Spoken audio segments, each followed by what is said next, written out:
Hey everyone, welcome back to the channel.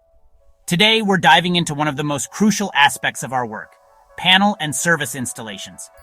Getting these right is essential for safety and compliance with the NEC. So let's break down the requirements for a safe and compliant setup. This video is brought to you by Positive Electricians, your go-to experts for electrical installations, repairs, and EV charger setups. Visit positiveelectricians.com for more info. First, let's talk about location. The NEC, specifically NEC 110.26, has explicit requirements for where a service panel can be installed.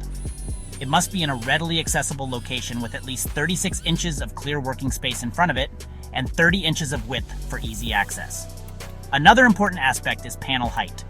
According to NEC 110.26, the top of the panel should be no higher than 6 feet 7 inches from the finished floor. This ensures it's within easy reach for anyone working on it. Next up is grounding and bonding.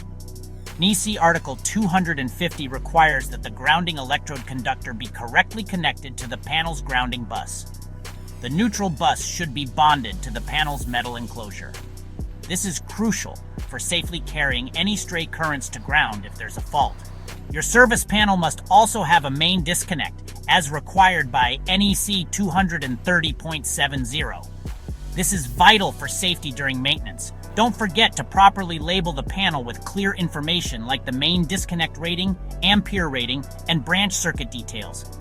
This is required by NEC 110.22. Proper wire connections are key for a compliant setup. NEC 110.14 states that wiring should be installed and terminated according to the manufacturer's specifications and within the correct temperature range.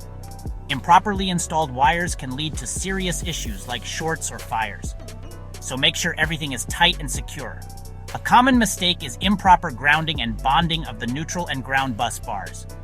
According to NEC 250.24, the neutral bus must only be bonded to the panel's ground at the main service panel. In subpanels, the neutral bus and ground bus should not be bonded. Incorrect bonding can create a potential shock hazard. Finally, after installation, always test the system to ensure everything is working correctly and all connections are solid. NEC 110.3b requires that all electrical equipment be installed according to the manufacturer's instructions, including proper grounding, bonding, and labeling. To sum it up, a proper panel installation is crucial for electrical safety and NEC compliance. Following the NEC guidelines ensures your service panel is installed correctly and safely. If you found this video helpful, don't forget to like, subscribe, and hit that bell icon for more electrical tips and NEC breakdowns.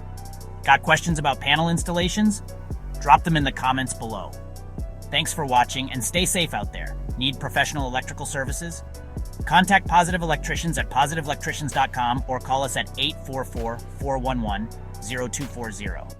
We're here to power up your home and business.